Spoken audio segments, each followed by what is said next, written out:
We will go ahead and get started.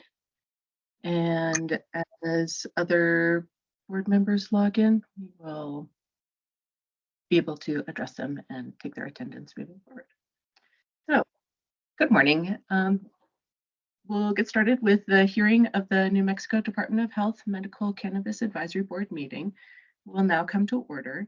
I would like to welcome you to the public hearing where the Medical Cannabis Advisory Board will approve the previous meeting minutes, introduce new members, vote to approve alternate chairperson, and receive updates from the medical cannabis program.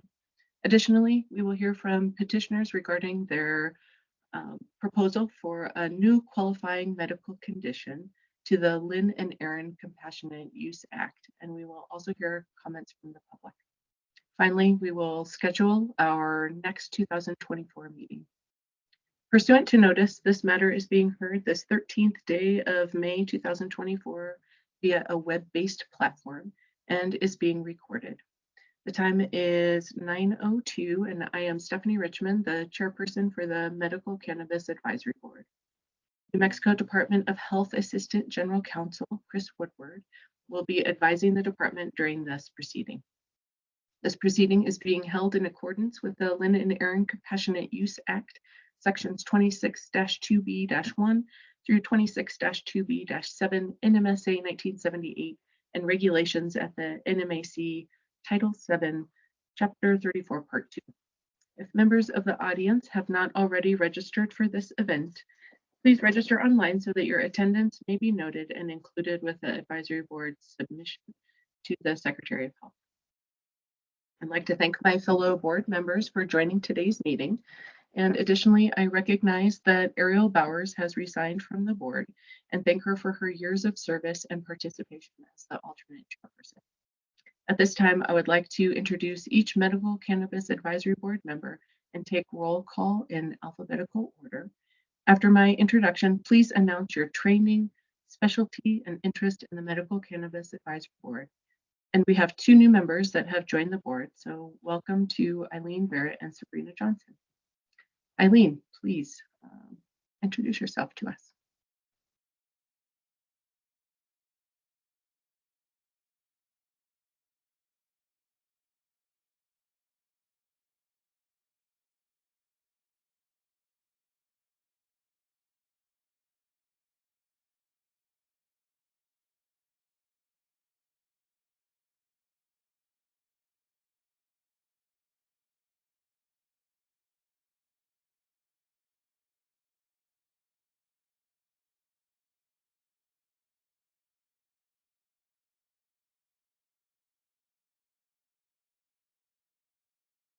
Eileen, are you available to, or if you're having, we can see you. If you're having technical difficulties, we can circle back.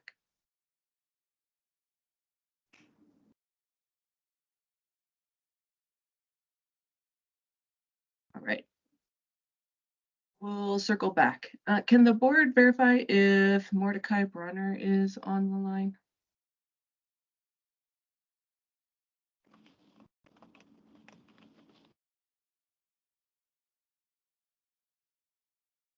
Okay, if he is not available, then next would be Bettina Kosei. Please introduce yourself to us. Hi, can you hear me? Yes, thank you. Cool, thank you. My name is Bettina Kosei. You can just call me T. I'm a nurse practitioner in southwestern Colorado and northern New Mexico in Farmington. And I've got the privilege to be on your board. This just passed probably November.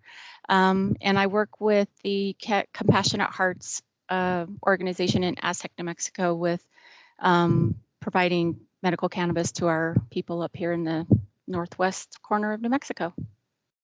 Nice to meet you. Thank you very much. Eileen Barrett, are you able to introduce yourself now? Excellent, thank you. Please, welcome. I am. Forgive me, I was trying to figure out why. I was like, I don't hear anything, and I think everybody else can hear things. Hi, I'm Eileen Barrett. I am boarded in internal medicine. I live in Albuquerque. Glad to be here. Thank you. Welcome for your participation. Next is Rachel Goodman.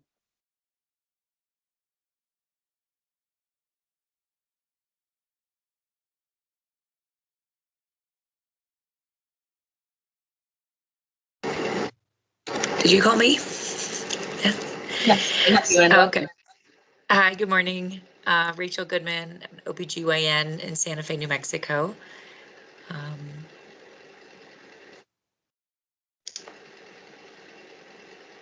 Anything else you want me to say? Your interest in participating on this board. Oh, yes. I've been on the board for, gosh, maybe 9 years now. Is that right? I've just had a strong interest in things that potentially can relate to OBGYN. It's been a really great experience over the years. So happy to be here today. Thank you. Thank you. Cindy Griebler. Hi, I'm Cindy Griebler. I'm a family practice doctor. I live in Albuquerque, and I'm board certified in integrative holistic medicine. Over the years, I have found that cannabis can be really helpful in a lot of medical situations, and I was very excited to become a member of the board. Thank you. We appreciate your participation. Sabrina Johnson, welcome as a new member. Thank you. I'm glad to be a new member.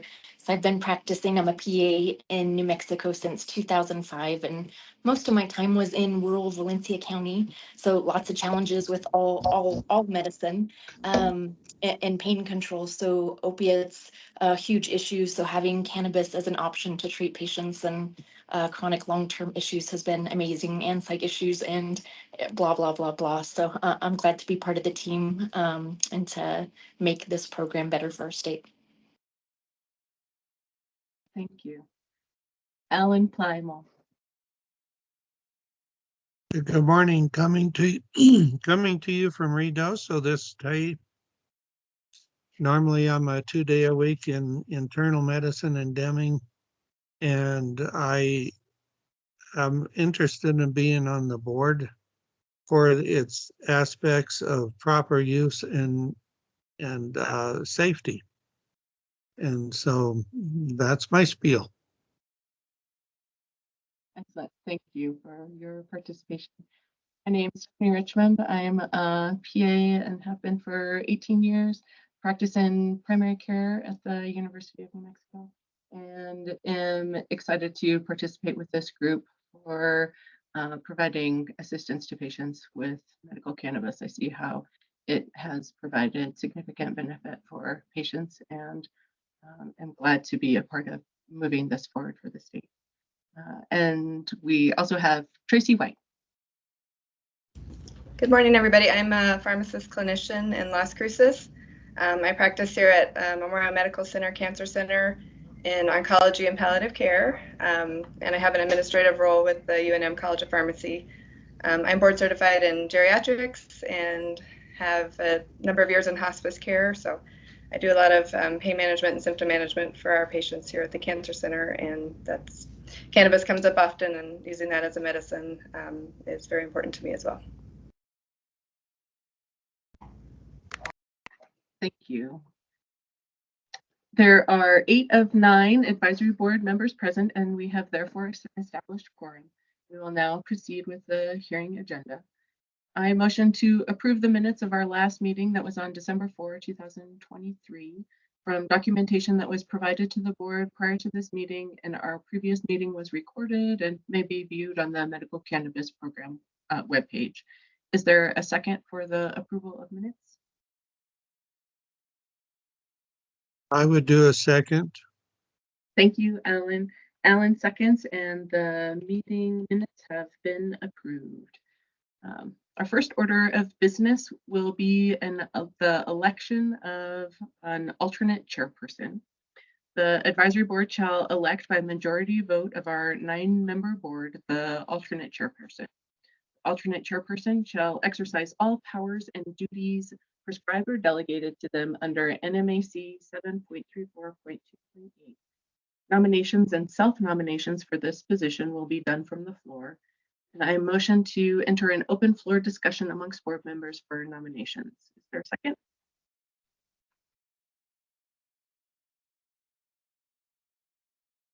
Cynthia, It's Cynthia, you're muted, so make sure you unmute yourself. I unmuted myself, then I got muted again, so I'm seconding. okay. Thank you, Cindy. I appreciate it. All right. So I am interested to hear from my fellow board members about this nomination. Are there any nominations for an alternate chairperson?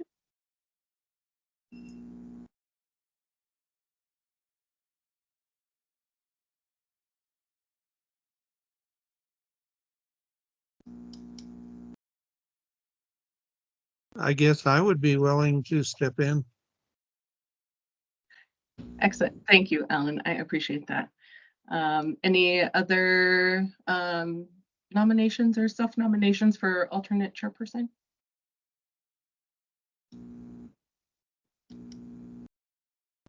Okay, so Alan has self-nominated and I motion to second this self-nomination. Is there a second?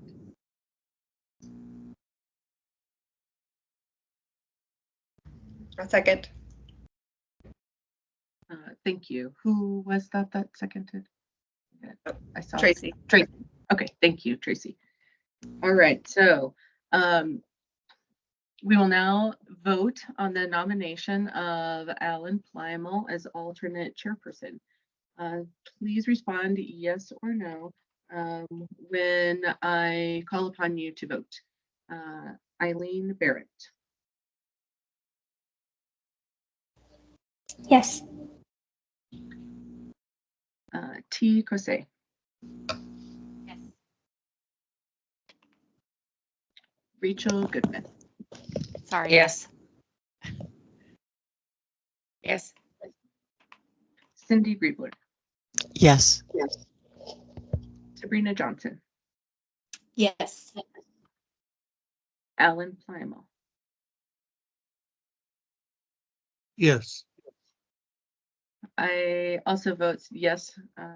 And Tracy White. Yes.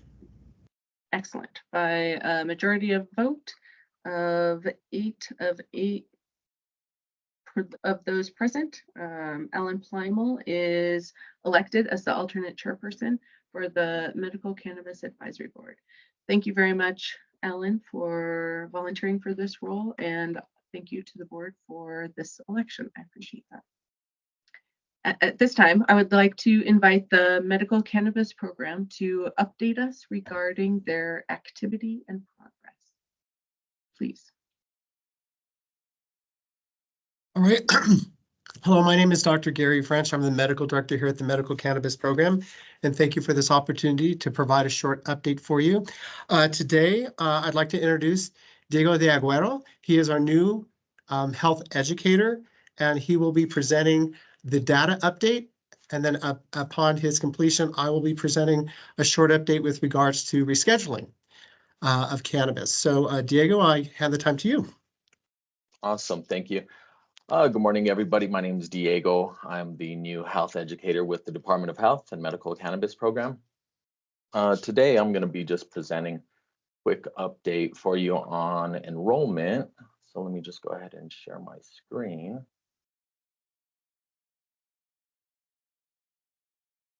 Can everybody see my screen? Yes. Okay, great. So to start off, we're going to take a look at enrollment right now. Our current numbers are 80,186, which is kind of a drop off from last year this time of about 21,000. And if you look at the average of that number, that's about 1,700 patients every month. But if you look at the average starting this year from about January, December, that average is cut in half to about 870. So I think that's a good trend. The drop off seems to be subsiding a little bit. Next, I'll kind of go over the 3 most commonly enrolled qualification conditions for patients in the program. Right now, you can see our most popular is post-traumatic stress disorder, followed by severe chronic pain, and then followed by cancer. We have about 41,000 patients enrolled under post-traumatic stress. And if I go to this slide here, you can kind of see about 51% of the patients enrolled in the program qualify for post-traumatic stress disorder. Next up, we have the number of individuals enrolled in the program by age, and our most popular age range is between 31 and 40, followed closely by 61 to 70, and those are both at about 15,000. One thing I did notice this month that kind of not shocked me, but what I found interesting was that our biggest drop off in numbers was between 31 and 40, which makes sense because that's our biggest demographic. But I noticed that our second biggest drop off was in our fifth biggest demographic, between the ages of 21 and 30. So I just found that to be interesting at this point. That's something I just have noticed in the last month, and we don't have exact reasonings why that drop off is so high, but going forward, I think that's something I'll be able to keep an eye on and see if there's any significance there. In this next slide, you can see kind of the percentages of the age ranges for enrollment in the program. And again, 31 to 40 is our biggest, followed by 61 to 70. Are there any questions? No? All right. Thank you, Diego. And I'll start No sharing my screen.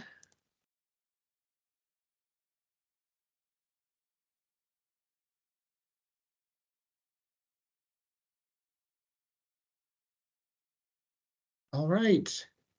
So again, I'm going to give a short update with regards to rescheduling. And again, this is a little bit of background. Back on August 29th of 2023, the Department of Health and Human Services recommended that the DEA, that cannabis be rescheduled from a Schedule 1 to a Schedule 3 under the Controlled Substances Act. And so essentially Schedule 1 would have been substances like heroin or bath salts, and instead cannabis would be rescheduled to Schedule 3, which includes ketamine, Tylenol with codeine, and anabolic steroids. And again, Schedule 3 substances do have an accepted medical use and may be lawfully dispensed by prescription. One thing to remember is that the DEA enforces drug laws, whereas the FDA enforces drug standards. So the drug must be tested and meet the standards of the FDA. That's a step yet to take place. So again, the proposal is to schedule. Can I just ask a question? Yeah. Bath salts? Like it says heroin and bath salts? Well, those are just some of the other substances that are currently Scheduled 1 substances.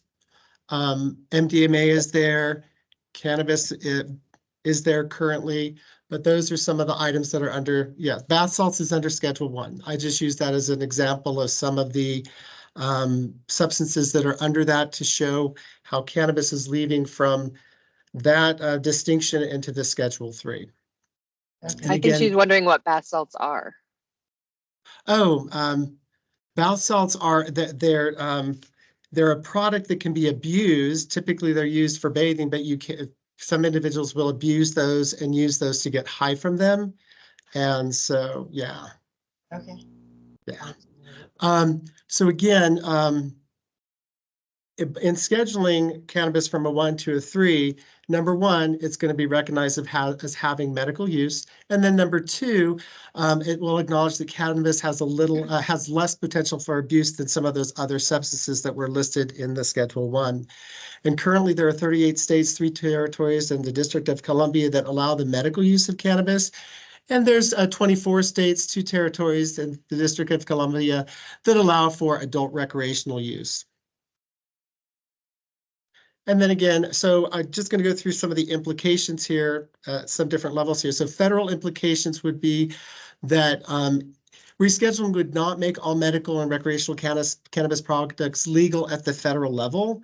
And products such as flower and edibles, vape products, suppositories would still be illegal until FDA approved. And so that's where that FDA develops the drug standard. So the FDA would still have to put its stamp of approval on some of these products. We'll see if they do that or if they sort of do a carve out for cannabis because there's already so many products out there.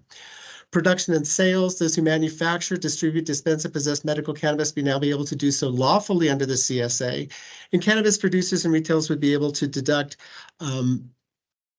the costs of selling their products for the purpose of federal income tax filing. And then easier access to banking services for cannabis businesses is another benefit.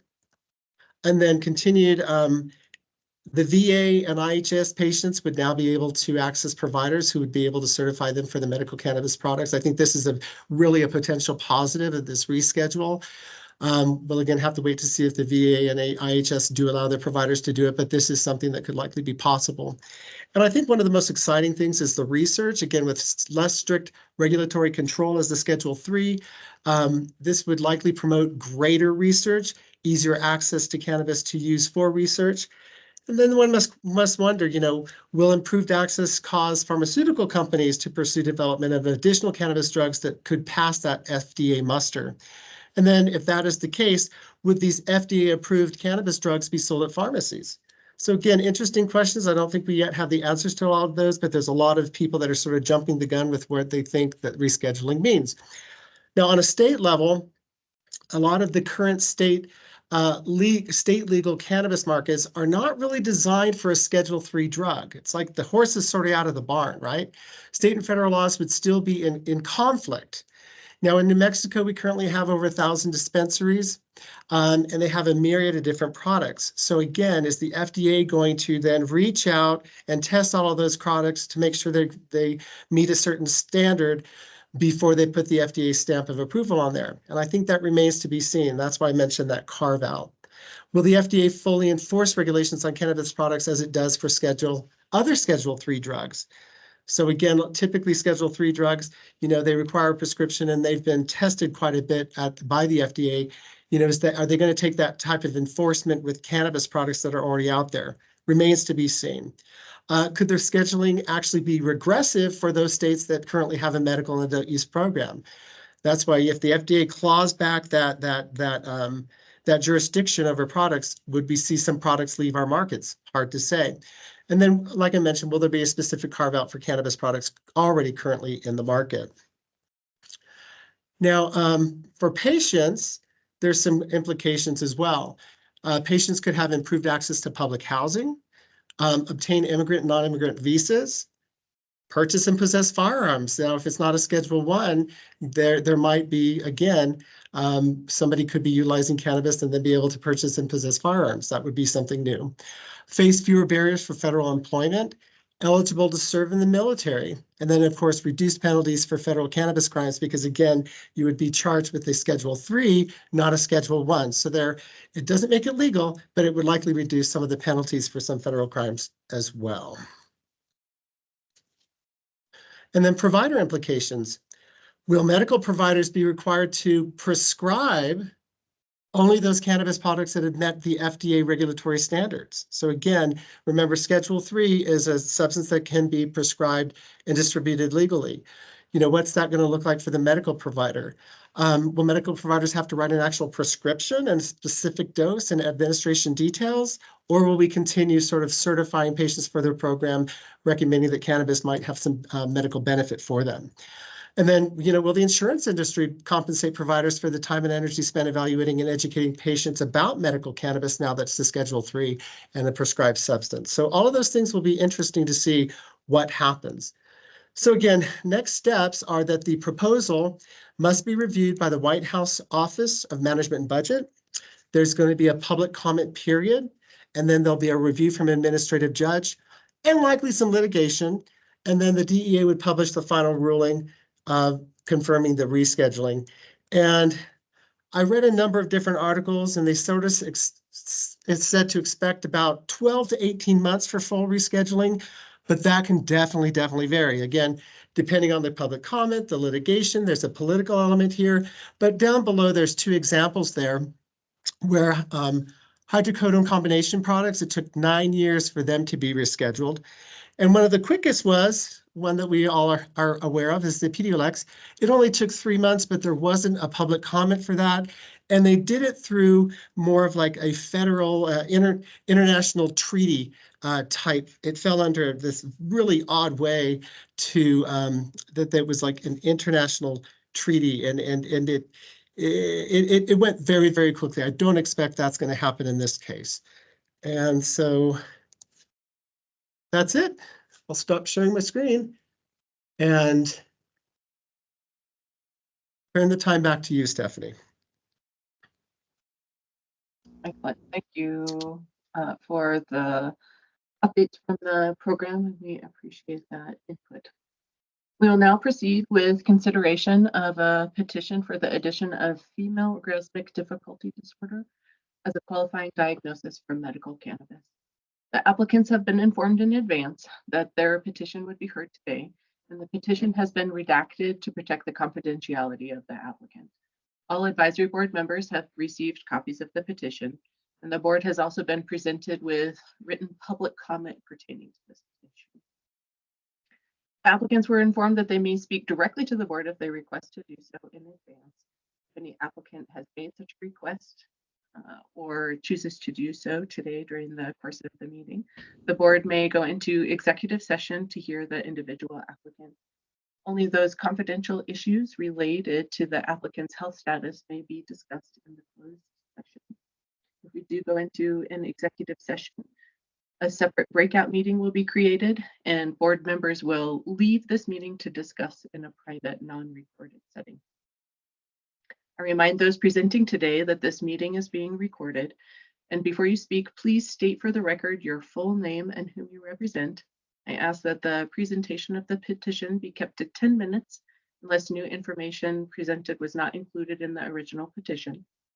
The board will also be hearing from additional presenters regarding the technical evidence related to the petition. These presentations will be kept to 5 minutes.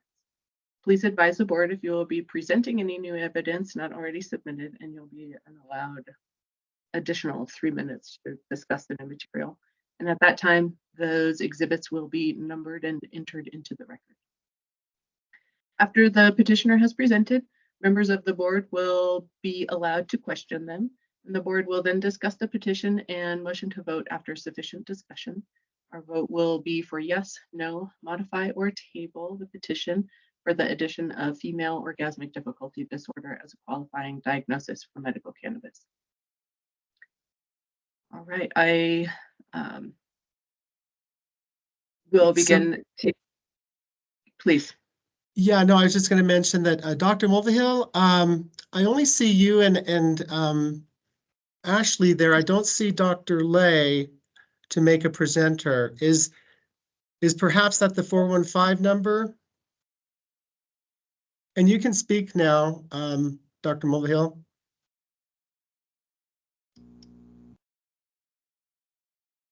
Excuse me. Okay, I didn't realize. Hello, everyone. Thank you.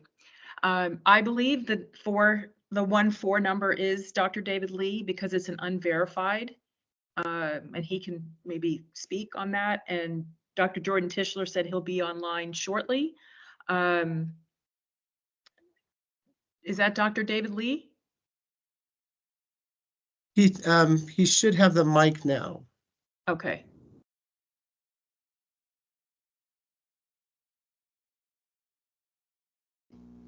Are you able to speak, Dr. Lee?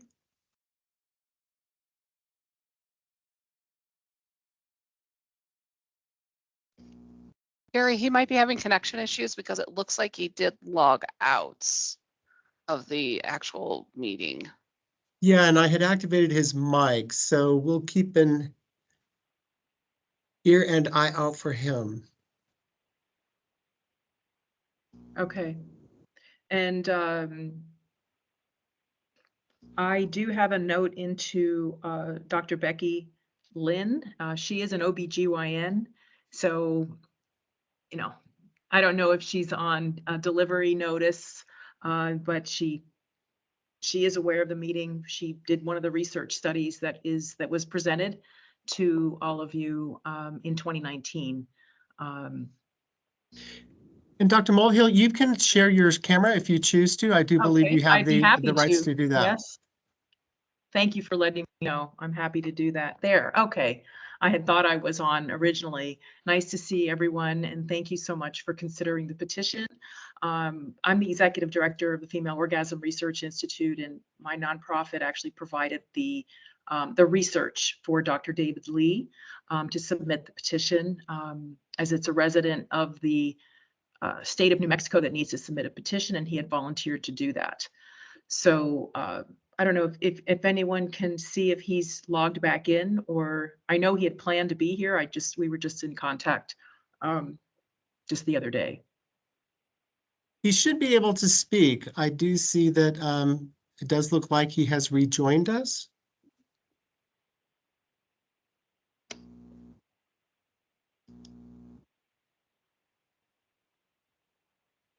He would need to turn his mic off. I don't know if he's, because I had the same thing. I didn't realize the mic and the camera, because originally I could see that I was on, and then you have to unclick the mic and unclick the camera.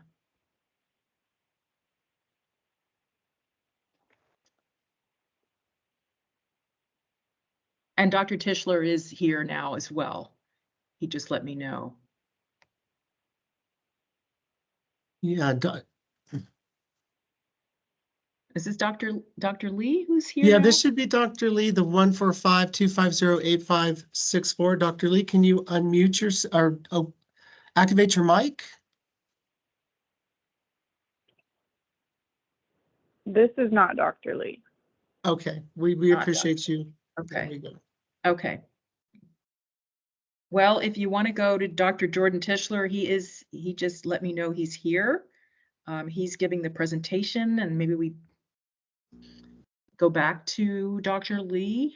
Hopefully he'll come on. Like I said, he knows that we're here.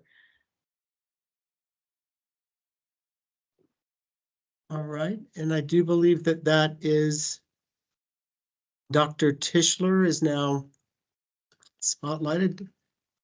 I do see Dr. Lee is there on there. I just see his name as well, but excuse there me. it is.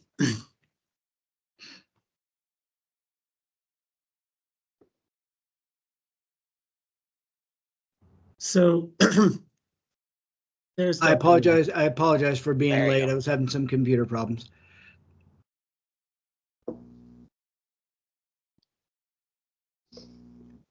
Welcome, David Lee. My name is Stephanie Richmond. I'm the chairperson for the Medical Cannabis Advisory Board.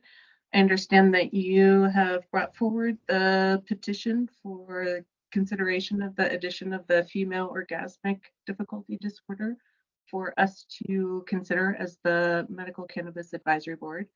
The floor is yours. Please we look forward to your presentation. Please be mindful of the time and keep it to about 10 minutes. So I will need to defer to Dr. Suzanne Mulvihill for the majority of the information. I will simply say I'm a clinical psychologist and sex therapist in Albuquerque.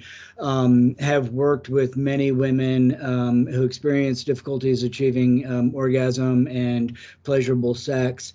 Many of them have reported cannabis being helpful to them in addressing those issues and improving their overall sexual function. I know some other states have been successful in including this under medical cannabis and recommend that to New Mexico Cannabis Board as well. I know that we submitted information for the board to consider for this. Suzanne?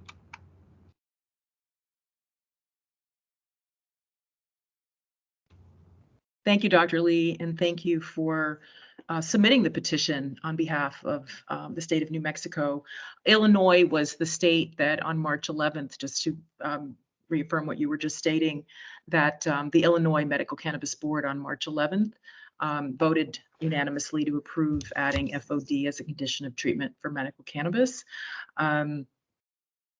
And to give you some backup, I mean, Dr. Tischler and I had recently completed a study, and just when you had mentioned about new research, that was spoken in the beginning.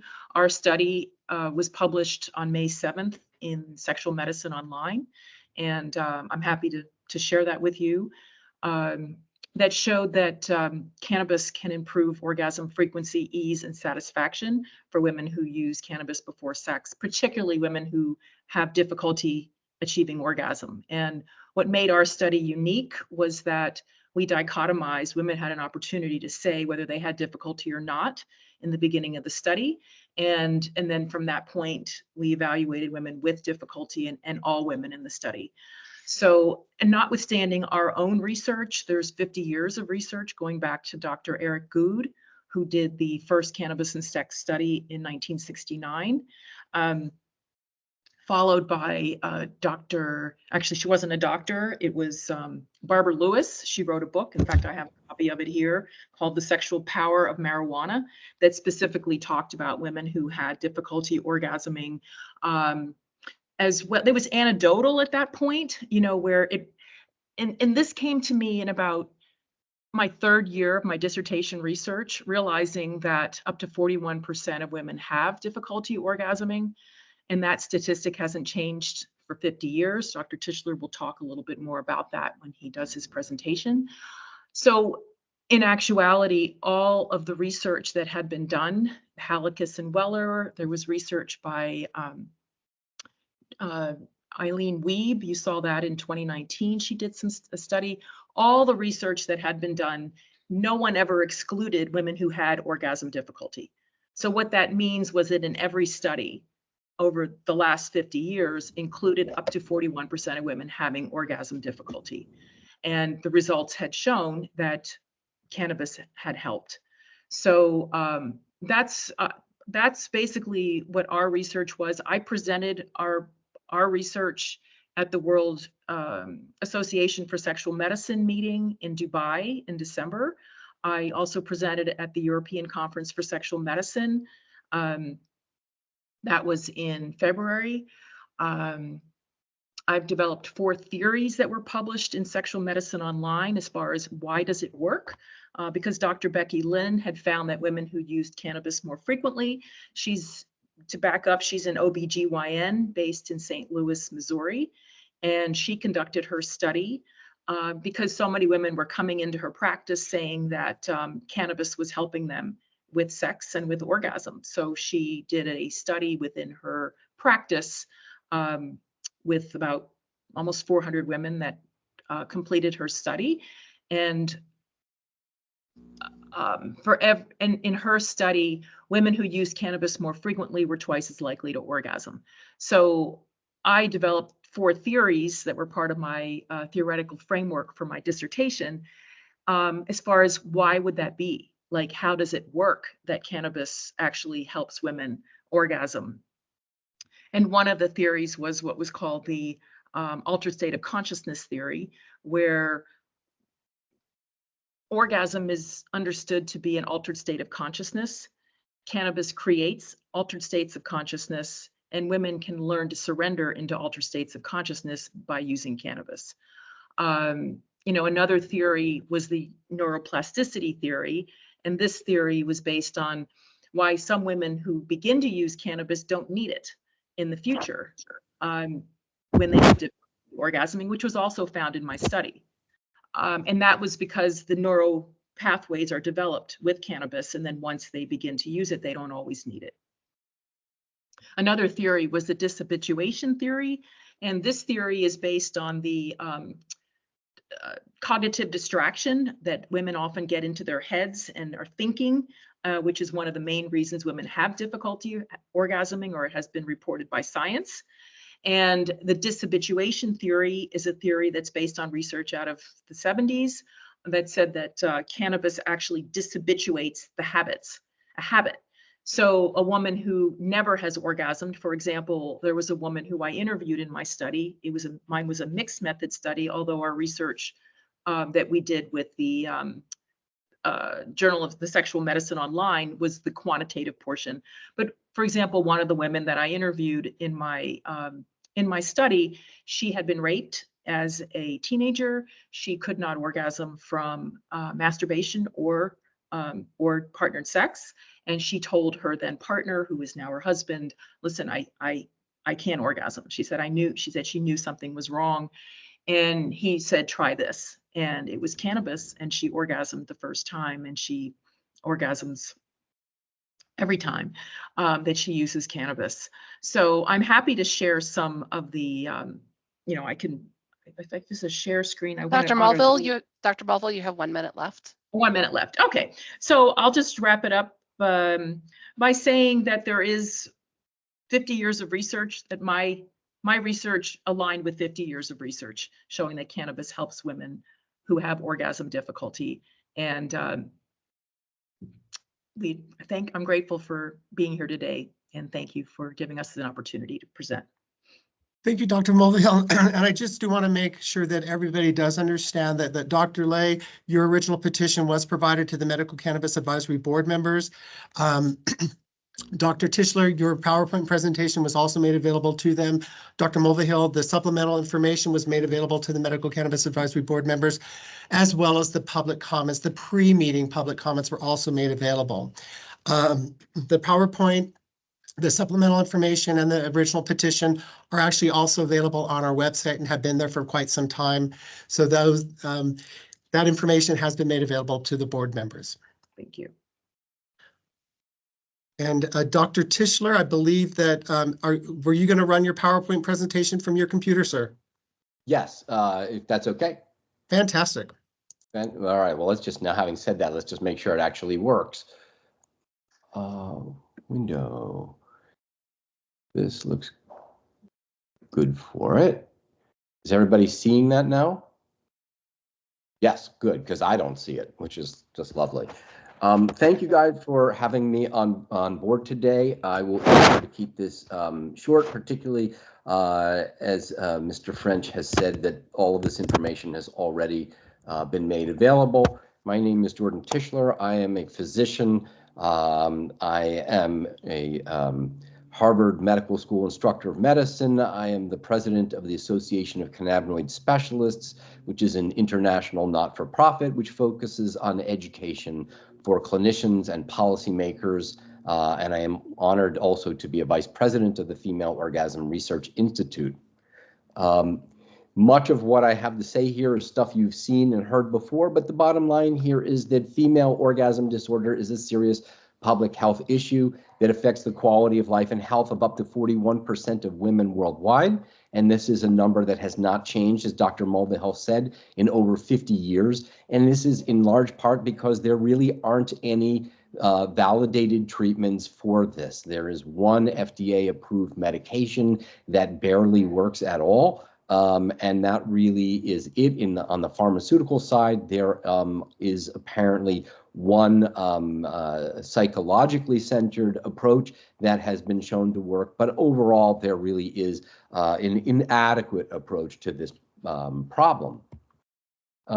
We know that the female orgasm disorder is related to, in a bidirectional fashion, to a number of issues, including anxiety, depression, psychosocial stressors, PTSD, childhood sexual abuse, and physical, as well as other forms of disability. And I think the key here is not only to understand that FOD is associated with these, in the sense that these circumstances can create FOD, but as mentioned in a subsequent slide, it is bidirectional in that the lack of orgasm has outcome effects on women's life that can lead to many of these circumstances as well.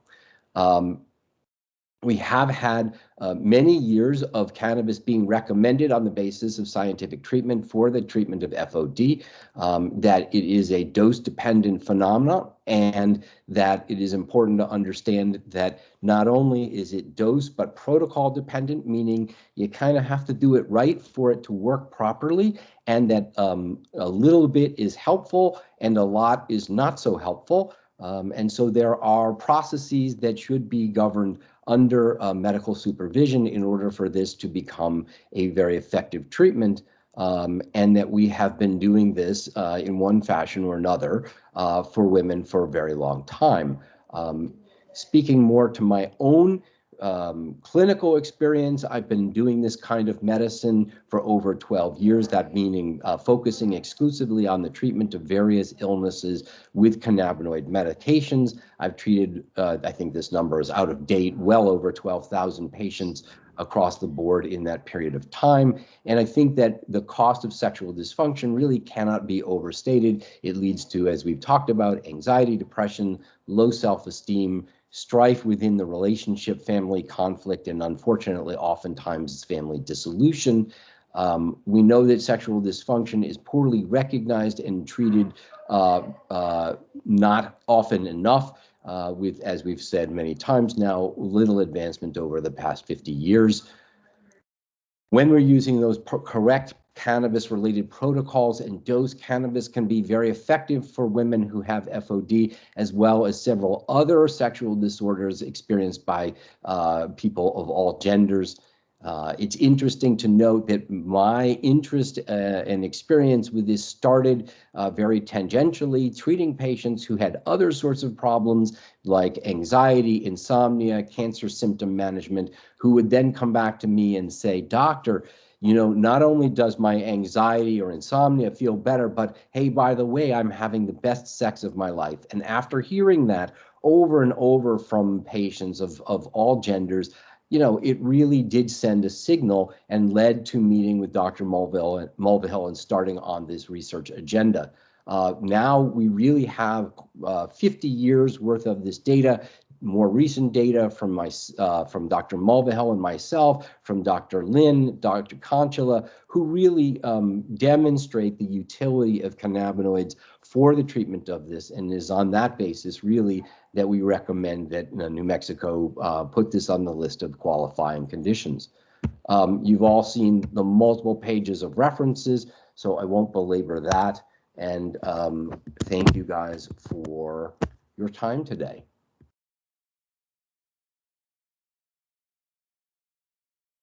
Thank you, Dr. Tischler. Dr. Mulvihill, I don't see Dr. Lin in the queue yet. I do see Ashley.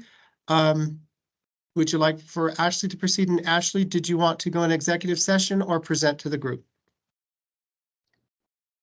I'm happy to present to the group if that's acceptable to everyone present. Yes, and you can utilize your camera if you so choose. All right, I believe I turned it on. Can you see me? No, interesting. No. I don't know why that is. In any case, good morning, everyone. My name is Ashley Manta. I am a certified sex and relationship coach. I live in California, and I myself have diagnosed post-traumatic stress disorder and have been working in the field of sexuality and cannabis since 2015. I've published over 200 articles and also written a book around sexuality and cannabis and its potential, and I have found it personally to be immensely helpful, not only in my own experience, but also with clients that I've worked with and people that I've spoken to in the hundreds of workshops that I have given over the last 9 years. So I cannot state strongly enough how important and vital it is for cannabis to be accessible to folks who are experiencing female orgasmic difficulty disorder. And I'm just really grateful for your consideration. Thank you so much for your time. Thank you, Ashley. Stephanie, I don't see Dr. Lin yet, but I'll turn the time back to you. If Dr. Lin does join us, I'll make you aware of that. I'll insert myself, but for now, I yield the time back to you. Thank you, presenters. Thank you, Dr. French, and thank you very much to all of the presenters today. At this time, I would like to invite any of my fellow board members to ask any of the presenters questions prior to us entering into our conversation regarding this petition. Does anyone have questions for them? I just have a couple. In all fairness and to be robust in our considerations, Do any of you have cautions or negatives that we would need to be aware of and look for in treatment or monitoring of the use of this? Well, I can speak to that a little bit. I'm sorry, this is Dr. Tischler. I think that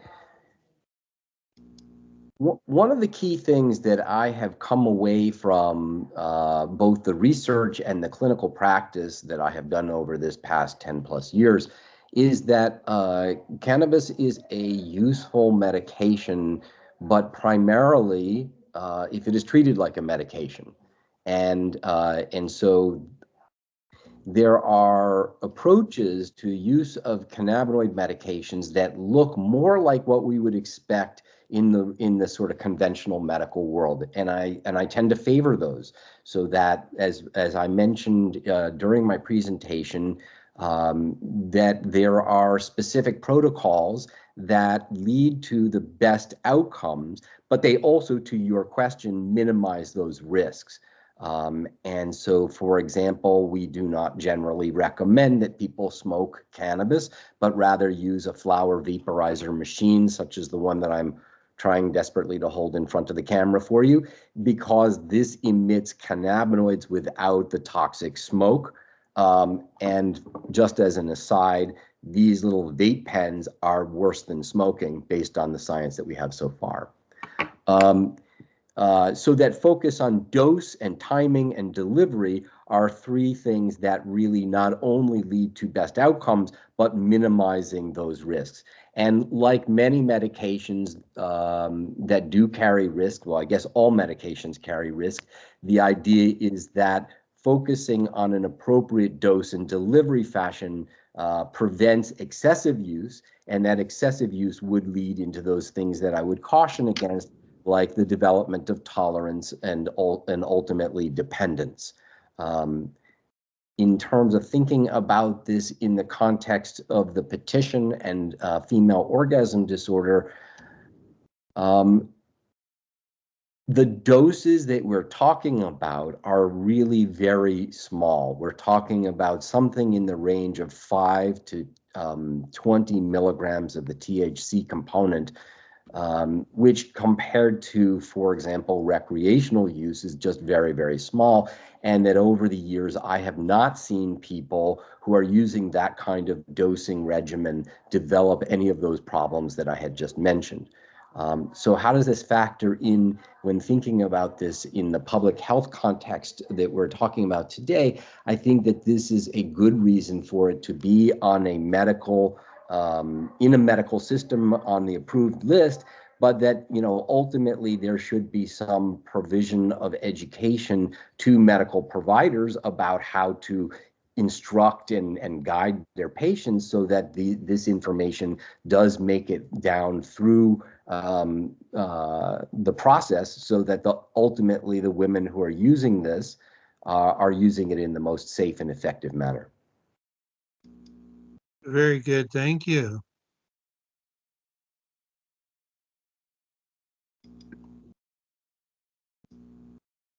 Thank you. Do any other board members have questions for the presenters?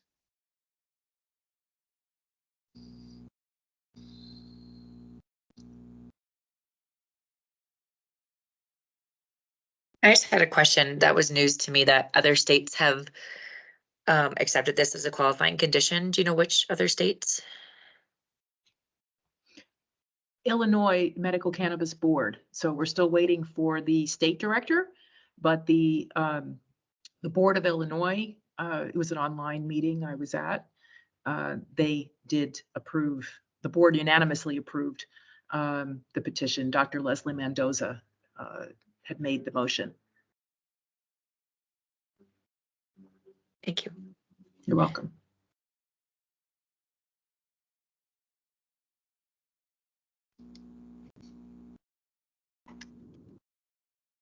So just to clarify, the board has approved it, but it hasn't been approved by the Secretary of Health yet. Right, they have 180 days. Correct. The state health director has 180 days. And is Thank there any you. plan to bring this in front of other boards, other state boards? Absolutely. In fact, I have somebody waiting in Oregon because each state has their own requirements. Oregon also needs a resident, I believe, but I have someone who's waiting to submit for Oregon.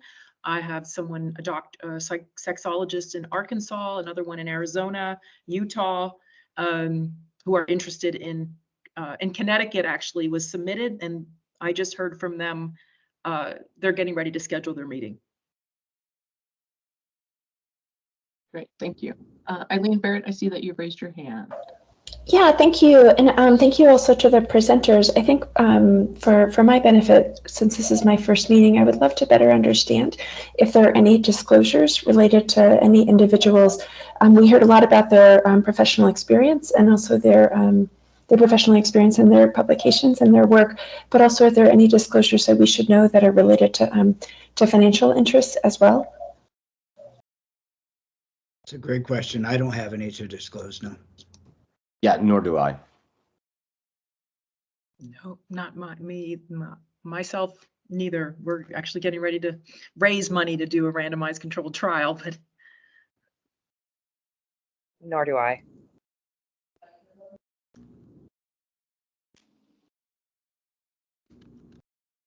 Thank you. Any other questions from the board members?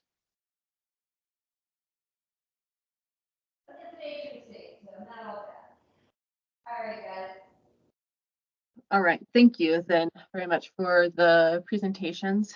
We appreciate that from the petitioners and the added input from the technical aspect of things. I would now like to make a motion for an open floor discussion amongst the board members so we can discuss the petition. Is there a second? Second.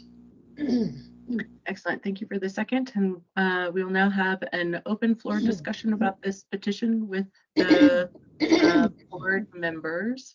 All right, let's hear from us as a team. Who would like to provide your opinion or stance on this petition?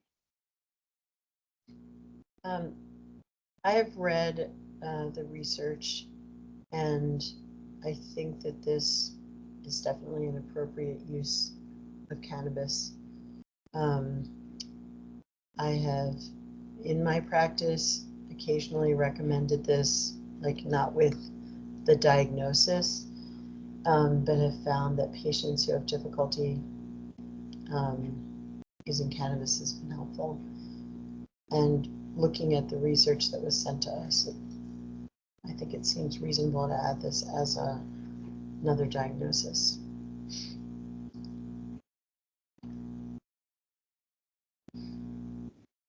Yes, Eileen, please. Thank you. I feel like this was a really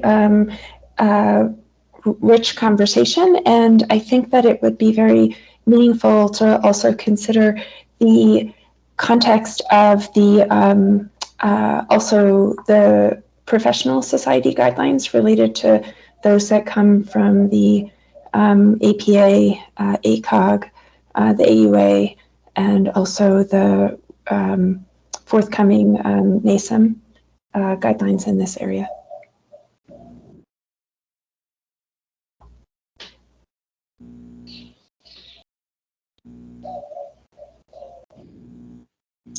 Did you want to present those here or in a breakout room with the board members?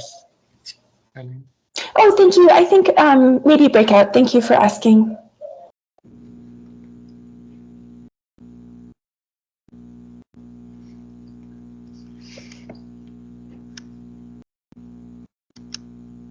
Andre, can we accommodate that? Or does it have to be? I would defer to Chris Woodward on this, but if it's something that's going to be used to consider the approval of the petition, I believe it has to be discussed in public if it doesn't relate to PHI. Chris, is that correct? Are you still there? Yeah, I'm here. Sorry, I've got my camera turned off because That's okay. I've been having some connection difficulties with Teams. Yeah, I agree with Andrea. I would say executive session would only be for discussion of PHI. Thank But if you'd like to go ahead then and share those guidelines, then Eileen. Sure, thank you.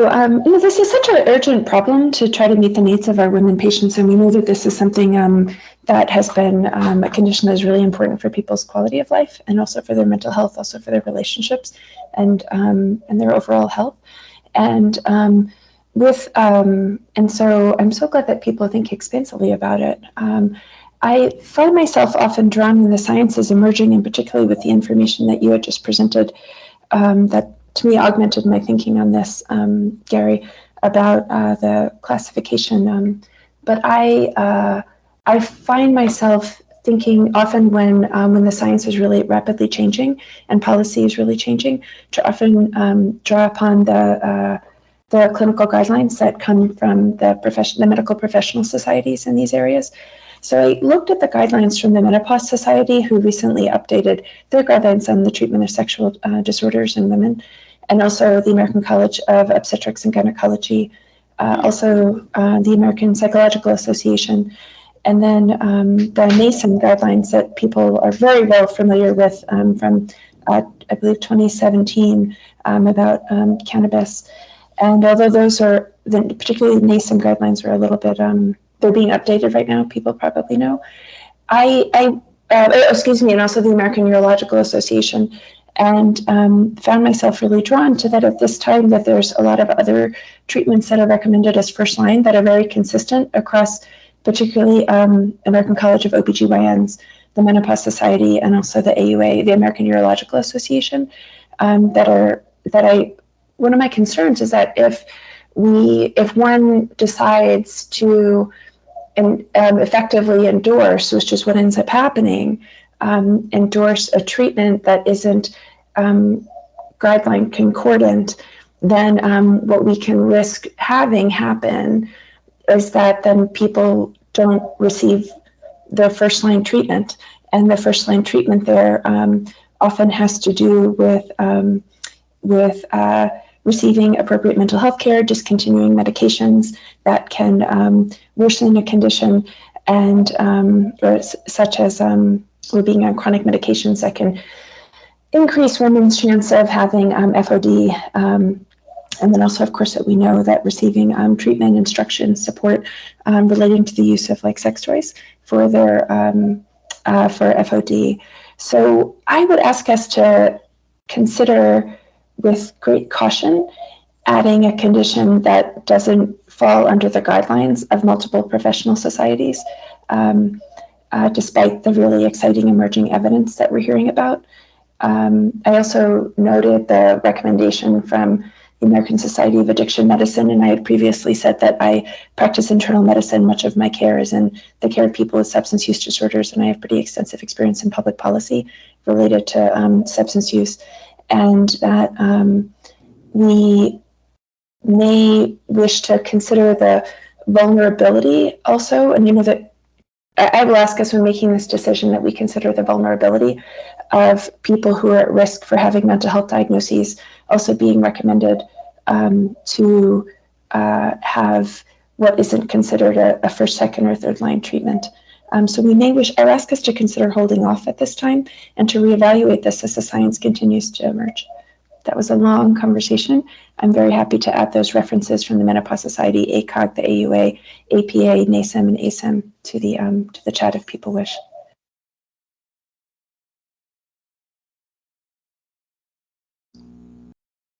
Thank you for that input. I agree with the fact that this is exciting and emerging science, and being cautious moving forward. I also think that a lot of the comments that we were given also referenced how it was helpful for anxiety, PTSD, and I also think that those are already qualifying diagnosis for people to have access to medical cannabis. I'm open to hear more from my fellow board members.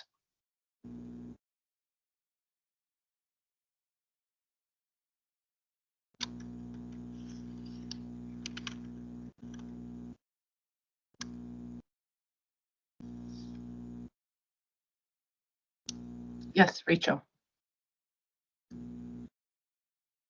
So I think just to chime in here on that point, I think that in the past, and how do I say, this board has made recommendation. It's been our job to look at the medical evidence and decide if we prove this as a qualifying condition, and waiting for the governing bodies to catch up. It's going to take years and years usually, and to put that into their recommendations. And in the meantime, we have benefited a lot of patients, or had a lot of patients benefit from the use of medical cannabis for these conditions. I think that I think it takes away from the patient doctor relationship to assume that doctors are going to just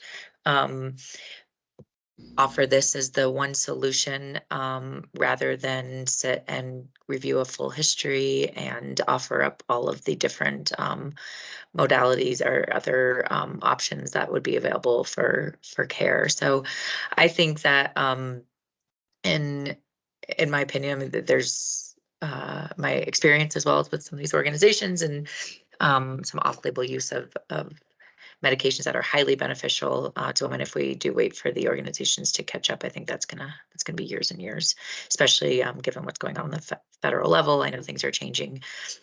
So my recommendation would be, you know, as someone who, an OBGYN who has shifted more into gynecology, more into sexual function of women, an area that has been neglected for many years and is extremely important to the benefit of women, I would recommend to approve this based on the evidence that is available as an option. It's not for every woman. Not every woman is going to use this, but the ones that do can benefit greatly. And I think that it's important to have it available to them. So that's my 2 cents. Thank you.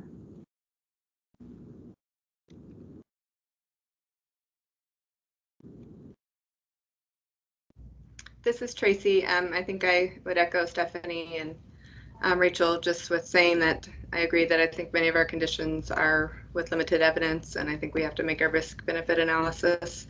In this case, I did read all the information that was provided, and feel that this is, you know, a condition, not one that I have a lot of experience with patients in general, but it did make me think about a lot of our breast cancer survivors and those that are certainly on endocrine therapies and other issues as they're going through not only the burden of their cancer, but all of the conditions that come with side effects of the treatment. So I hope that we can maybe be some leaders in this area in New Mexico that we tend to be in various areas, and also allow for the education. I think that Dr. Tischler communicated well that we need to educate our healthcare providers about this option and, again, how to use it safely as a medication. I am in agreement to add this condition.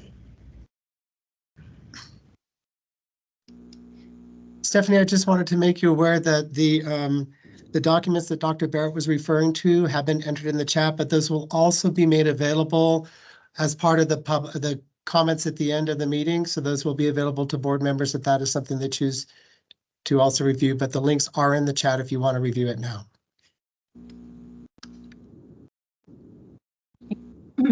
Thank you, Dr. Barrett, for sharing those, and I appreciate the information being afforded to the board for review.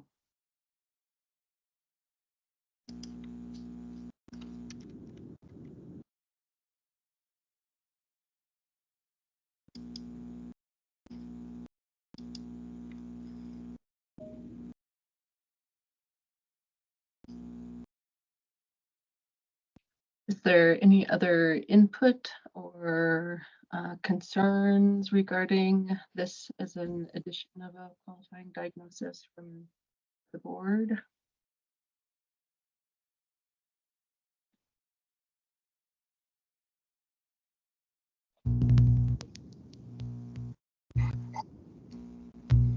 I feel like it's an important area, especially since women in general, we have a tendency to not be able to voice our opinions, especially about some of the things, even like hormone therapy, which hasn't been even really, given good research for that. However, I do, since I live in very rural area, I do have some concerns. I don't know if some of the board knows that I also work with the jail and the probation and parole environments. And so often I'll get a couple of different feedback from them regarding a patient or someone that's out on parole or probation. And so they have difficulty with some of these areas that we end up covering over and recommending cannabis for. And also the fact that live in very rural America, so a lot of times we don't get a lot of education. So I really think that's very important to kind of, if we do support this, I think it's also maybe coming with a little bit of more education and training about cannabis, because we seem to be one of those areas that doesn't seem to be that very well, especially those of us that don't live, in a bigger city. So I think that would be helpful in that respect, to even help with our colleagues who are with our clinic very much. I think that would be a very helpful area. I do think, though, that this would be a benefit, but also getting some additional training for that, our providers that need this as well.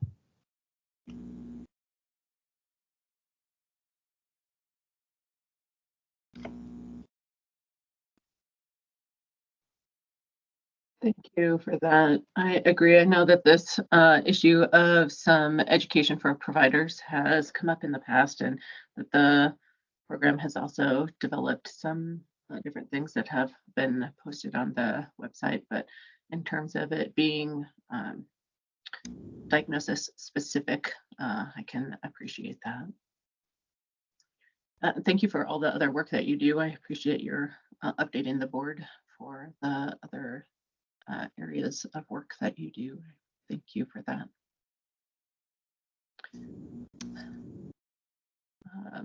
Anybody else have any input or feedback regarding this?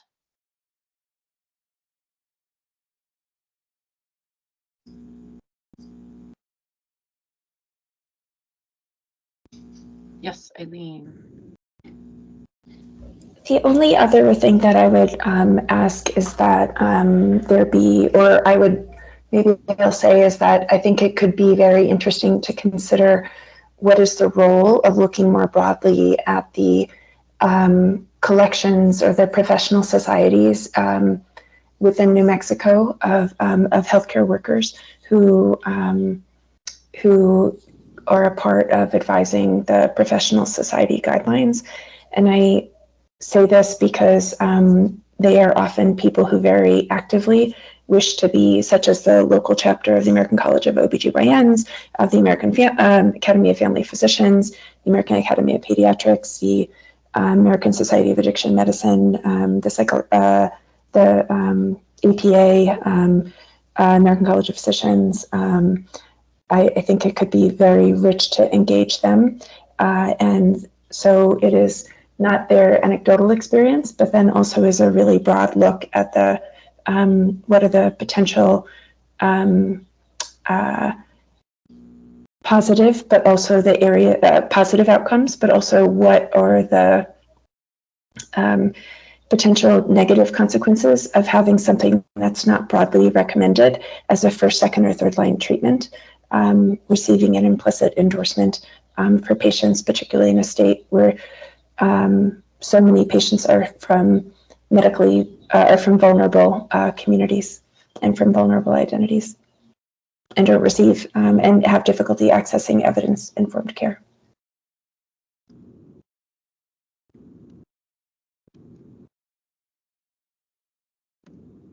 Yeah, thank you for that input. I agree with that. I also appreciate what Rachel was commenting about in the past as well. I think that there have been times where we have been, as a board, presented other diagnosis.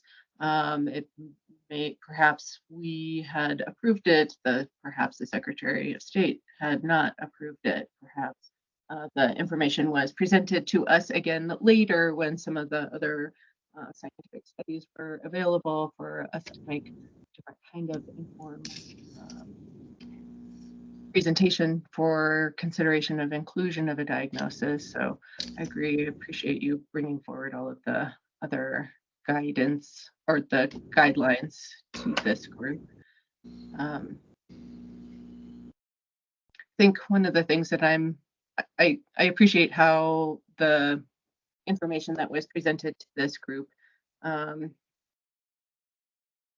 and all of the other areas of research that are being done with this. It still has, I understand that Illinois has had approval with their board. There's not a precedent for this being included in other states yet. Also, curious from my fellow board members how this would add something outside of qualifying conditions that are already approved for patients to access medical cannabis, such as anxiety, PTSD, insomnia, and cancer.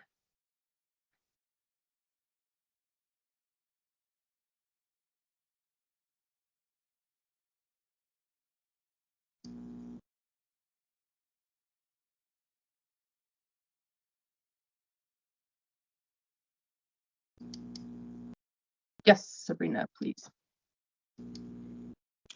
So I'm thinking of many patients who typically have multiple medical conditions, overlapping etiologies on many of their symptoms, and then polypharmacy to fix all of that.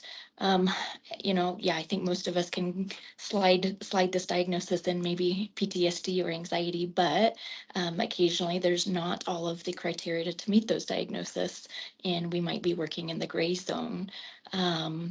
Chronic pain as well. We've got that one as one of our major uses.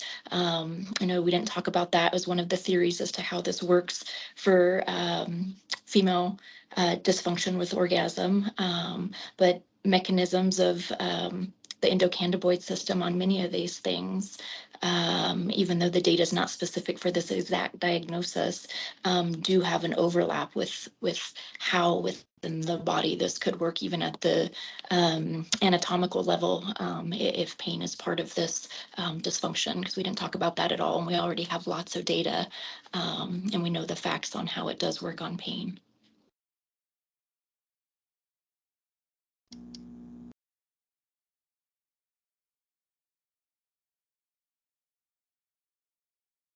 Yeah, thank you.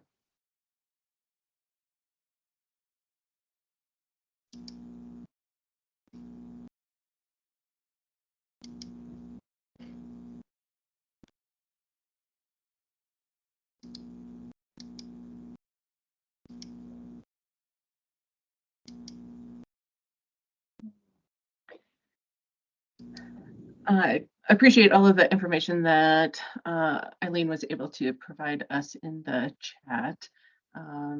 Is other information that was not included as a part of this petition, and I appreciate you providing this with us, for us. It is a fair amount of information. How would the board like to proceed with this? I think being able to include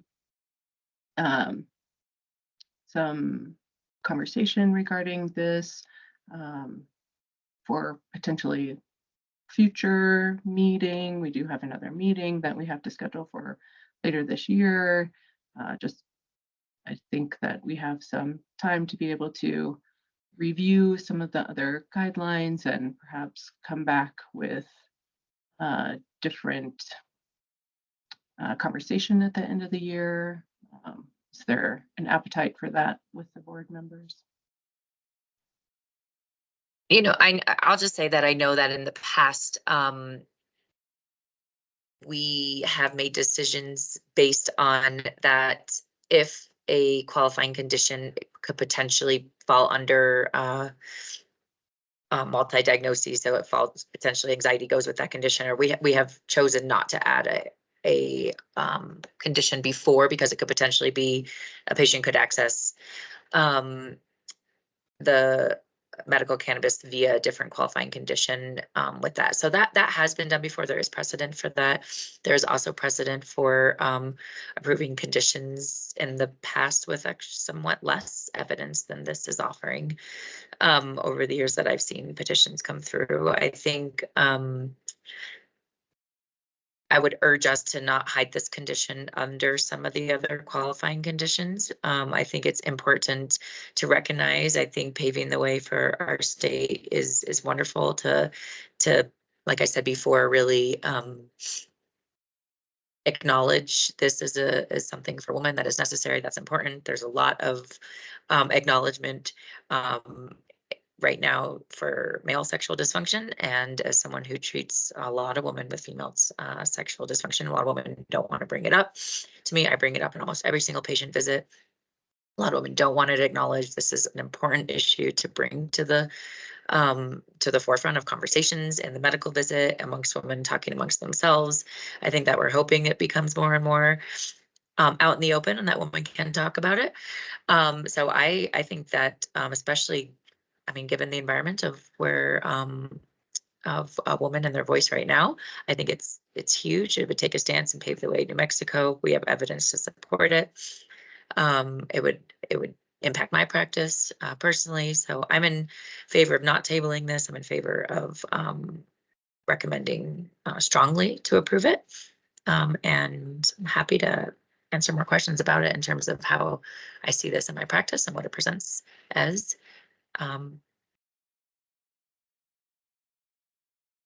This would be a huge win for women. Thank you. Yes, Eileen, I see your hand raised. Yeah, thanks. I did re-raise it in answer to your specific question, which is that I think your question about tabling it and having additional further conversation is probably not a surprise what I recommend, considering the rapidly evolving landscape, considering that there's not a scientific consensus on this at this time, and because there are other first, second, and third line treatments that are available that we know are widely underprescribed and under-recommended, and that there are opportunities to provide, as we've heard, robust education to clinicians that involves sort of where does the evidence lie right now, and how do we consider even practicing where there is less evidence and in a way that doesn't reflect at this time the professional society guidelines, including some that have been updated very, very recently, very, very recently. So I don't know that we will, especially considering the explosion of research that is happening right now and the recent Biden administration announcement about women's health. I don't know that we're going to continue to see the delays that we have historically seen in exploring treatments and finding evidence-based treatments for women for common diagnoses. I think we're going to see a rapid evolution of science and also guidelines, and that I would recommend that we hold out for those, or at least continue to have the conversation about those before making a decision.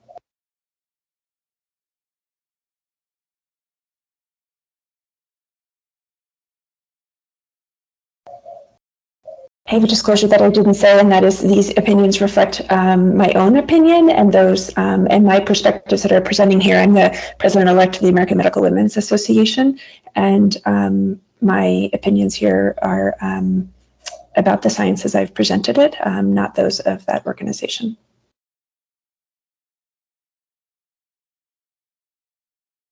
Stephanie, I would make a suggestion.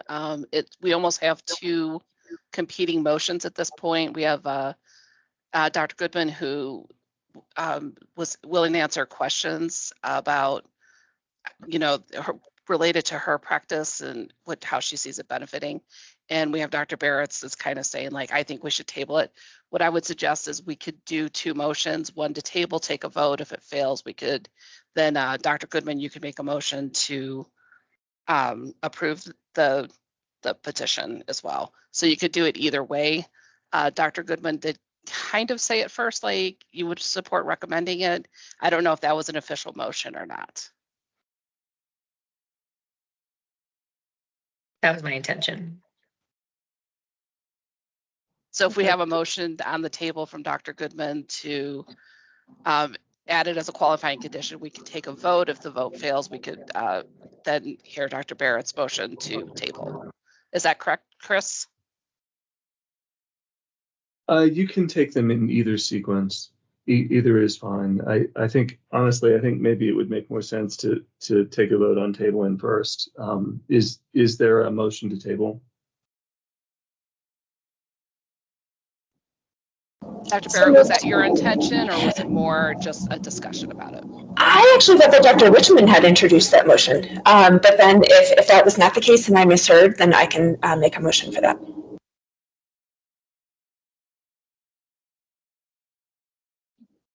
Yes, just for clarity for the record, I motion to table this position. Is there a second? Second. All right, so we will do a roll call vote for this position to agree to table or not the petition. When I call on you, please answer yes or no if you would like to have this petition tabled. Eileen Barrett. Barrett, yes. T. Kosei. I would like to table. Oh, I can't hear you. Sorry. I'm sorry. I'd like to table. Rachel Goodman. No. Cindy Griebler. No. Sabrina Johnson. No. Alan Plymouth. Yes. I vote to table. Tracy White. No. Sorry, Tracy, I didn't quite hear you. Are you voting to table or not table? Not table.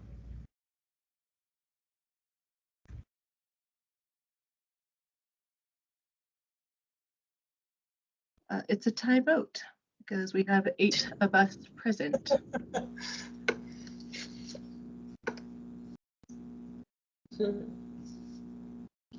So what I need happens? some guidance from our general counsel, Chris Woodward, what Sure. to do when we have a tie. Okay, so you've got a tie vote, which means the motion didn't pass. So the motion fails. All right. There was previous discussion about moving forward with a vote on consideration for inclusion of this. Does the board want to proceed with that? Maybe before we do that, could we explore a little bit more in detail what we're like what are we waiting for in tabling? I'd like to hear more about what for more evidence, new evidence. Are we waiting for the governing bodies to put out statements to include this, within the next 6 months for our next discussion? I guess what's going to change if we table this in our next discussion that we're really holding out for? I'd like to be able to give time to really look through some of the guidance that Dr. Barrett provided with us in the chat today. So that being that, how I heard that, and correct me if I'm wrong, is that the governing bodies, for them to issue statements in support or to include this, was that the main issue that we're waiting on? That's my opinion, yes. Dr. Barrett, I see your hand raised. Yeah, thanks. I wonder if I can clarify that that none of these are actually governing bodies, that these are medical professional society organizations that review the best available evidence and reflect the evidence, but also the professional experience of people who are generally board certified in those specialties. And they're pretty exhaustive reviews and make recommendations. So I say that because sometimes we can think about how government can take like the CMS, can take a really long time to issue recommendations, or the National Academy of Sciences, Engineering, and Medicine can make takes them a long time to make recommendations. But in this particular case, that these aren't people who tell us what we have to do. These are people who generally are unpaid experts who are donating their time and expertise to try to help us provide the best care. So I say that to say that my objective in this case in sharing this information is with the goal of helping New Mexican clinicians do our best to practice in a way that is best aligned with the recommendations that come from national experts, so that we can provide care to New Mexicans in a way that they would get care from the best, the most, from anywhere in the country. We do have worse health outcomes than a lot of other places in the country for a lot of different reasons. And the more that we can provide guideline concordant care to patients, then I think that patients can also can feel the most confident in the care that they're getting, and we can feel the most confident in the care that we are giving. So with that, and with that background, that my wish, or in the seconding the motion, is that we can spend more time on rounding out the evidence and the stories that were provided us today, with some evidence from others as well from across the country. So I'm just clarifying. So you wanted us to look at the information that you referenced, and we're going to have access so that we can read it and go through that information, and then we can discuss that at the next meeting, or what was your intent? So I shared the information in the spirit of national guidelines and recommendations from national professional societies. I don't wish to speak for, I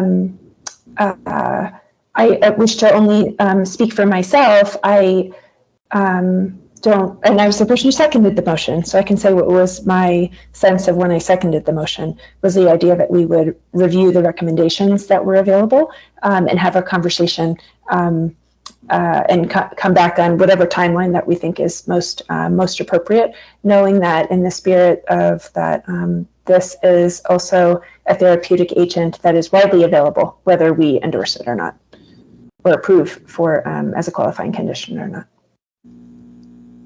I guess in addition, I'd also like to say, a lot of these societies, when we look at ACOG, I do a lot of hormone replacement therapy, we look at ACOG, we look at NAMS, they actually have quite different recommendations. So I don't know if we're going to get to a consensus from these societies to feel really comfortable with this. And, there's the majority of our medical conditions in the past, if we go through the meetings and the discussions we've had, and if it was a similar discussion, then we might not have a medical cannabis program so that anything that would be on the list.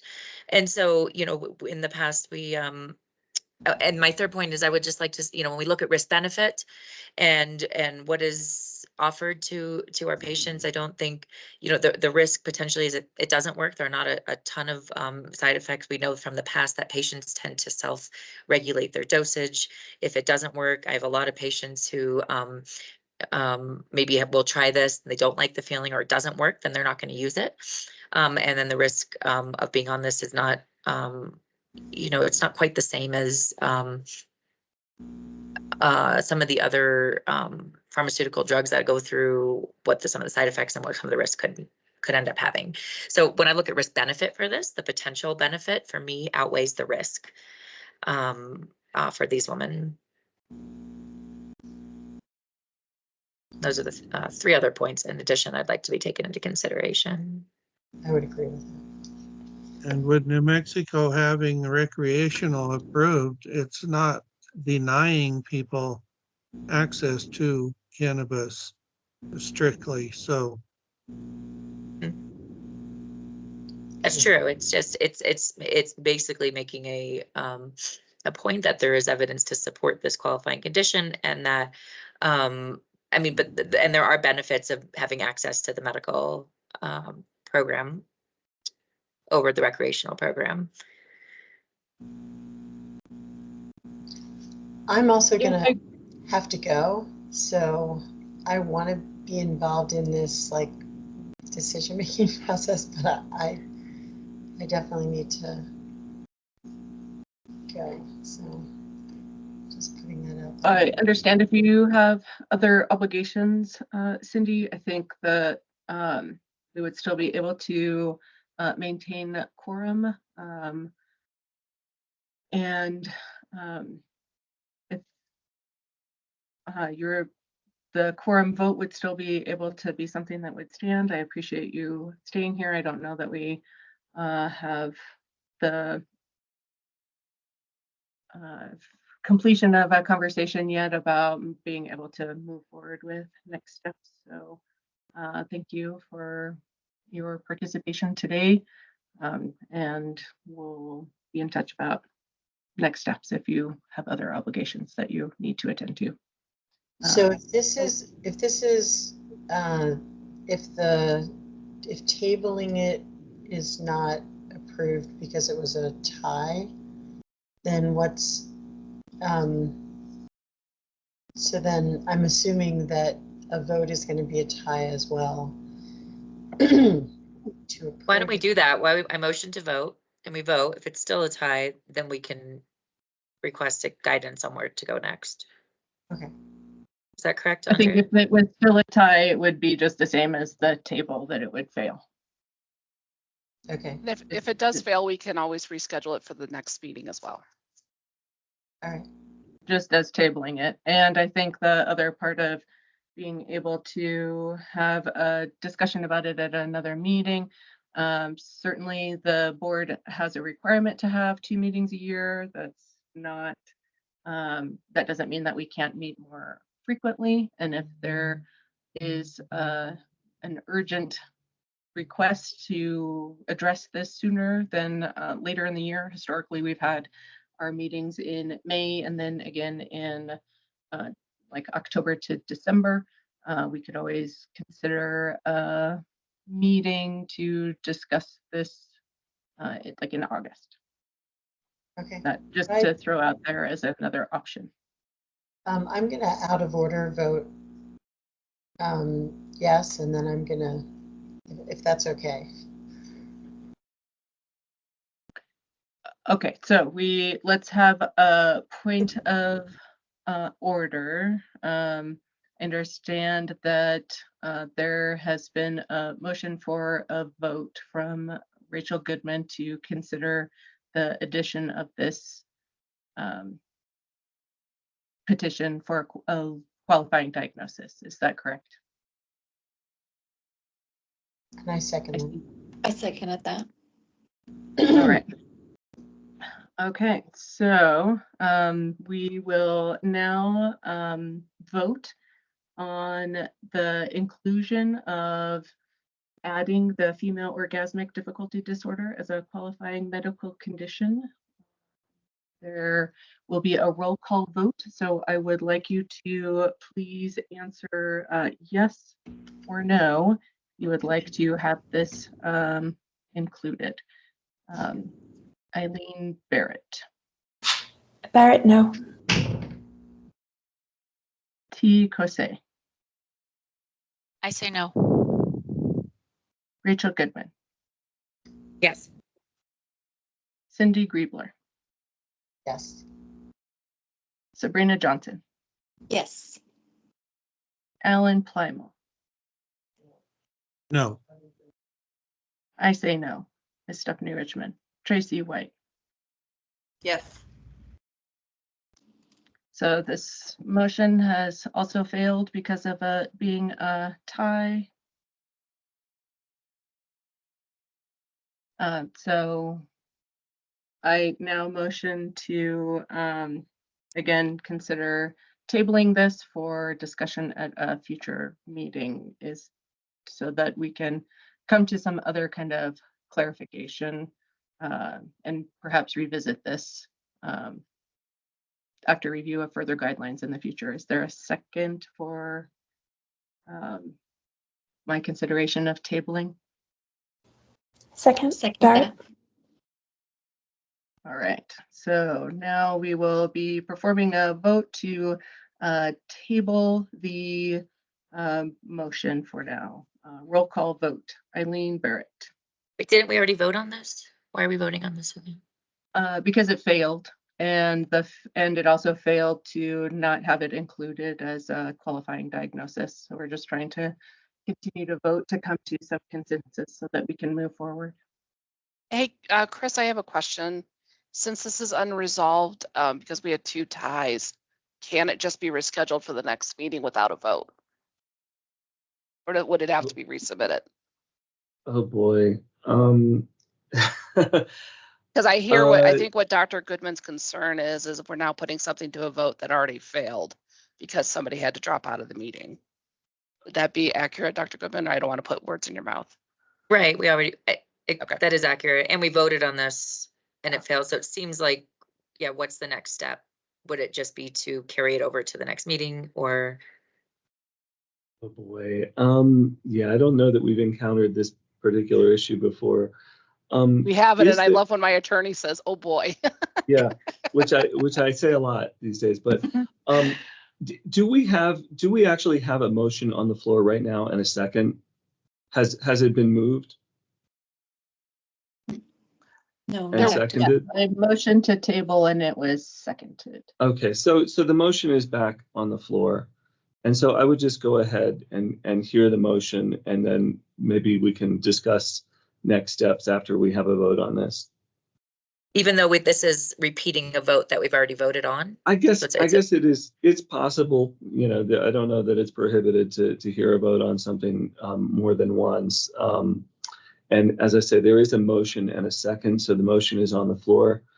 So typically you would do your motion, you would do your second, then you would have any further discussion if there was any other further discussion on the motion from the members, and then you would call the vote. Our participants have changed, Chris. One Yeah. board member did have to leave. Yeah. Does that impact? I would say that it doesn't really impact your ability to take a vote. The only way that it would impact things if it changed your quorum, and I believe you still have a quorum. So the board can still call the vote. The board chair can still call the vote. Yeah.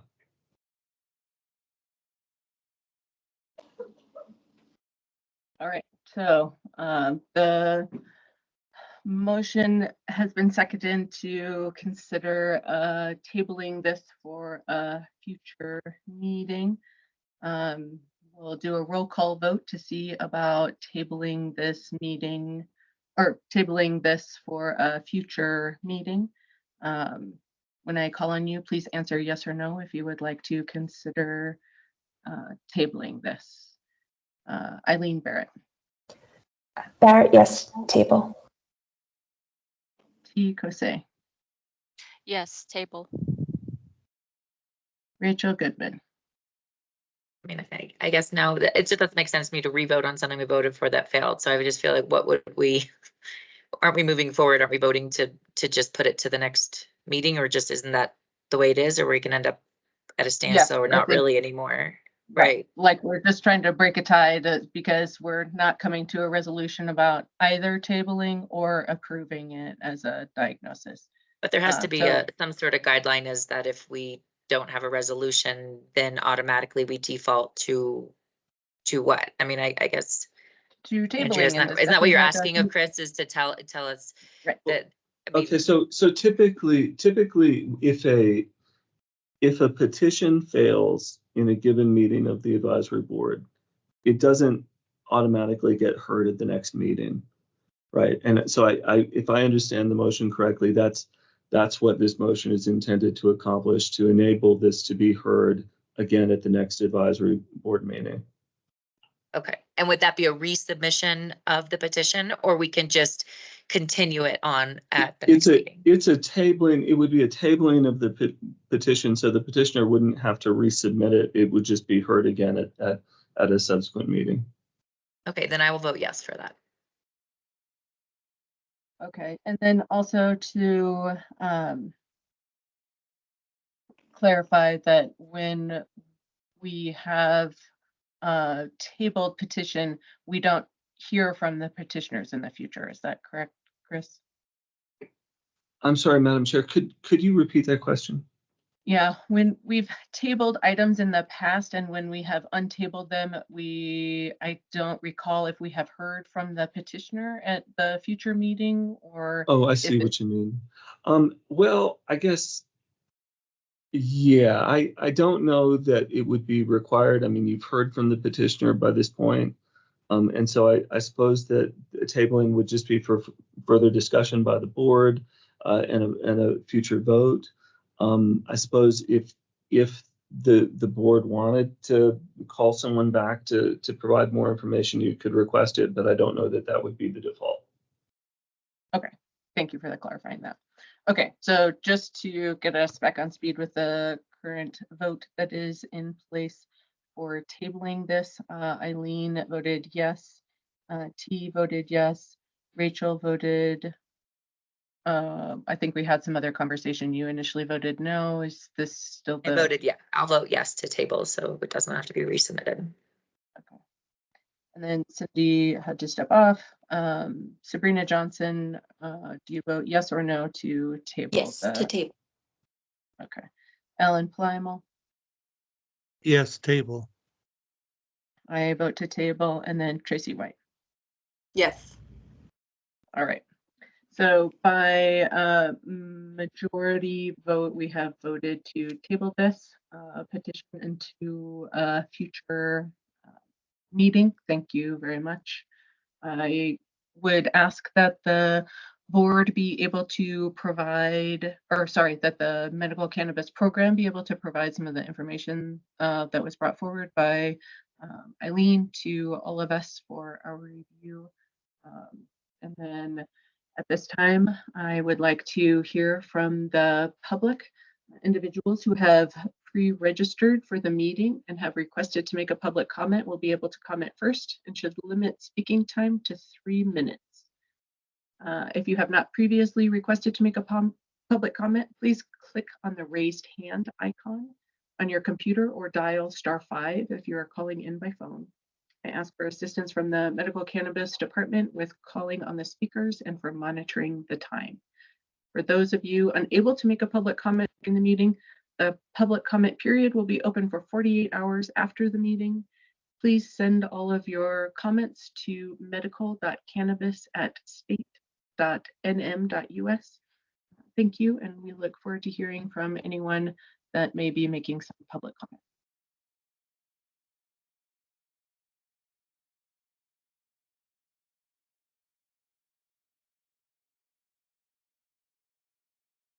So Stephanie, I did not have anybody register to leave, pardon me, sorry, to leave a verbal comment at this time. And again, if the meeting does close, there is 48 hours for individuals to, of course, leave a written comment, which will be provided to the board members. Thank you for that. All right, thank you very much for all of your time and participation on this board. I appreciate all that you do and for all of the work that you do with your patients in medical cannabis. At this time, I'd like to propose that the members discuss board dates for our next Medical Cannabis Advisory Board meeting. We can consider a time perhaps in August if we wanted to reconvene sooner, or we can see about having a meeting later in the year, like in the October to early November timeframe. I motion to have an open floor discussion at this time to discuss meeting dates. Is there a second? Second, Barrett. Thanks, Barrett, for seconding. All right, so what would you guys like to do for next meeting?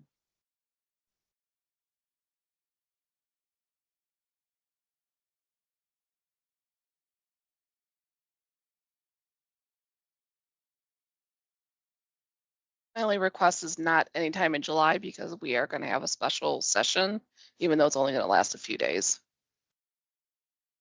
Yeah, I agree with that, which is if the board would like to meet sooner, we can see about meeting in August. Otherwise, my initial proposal was to meet on Monday in early October.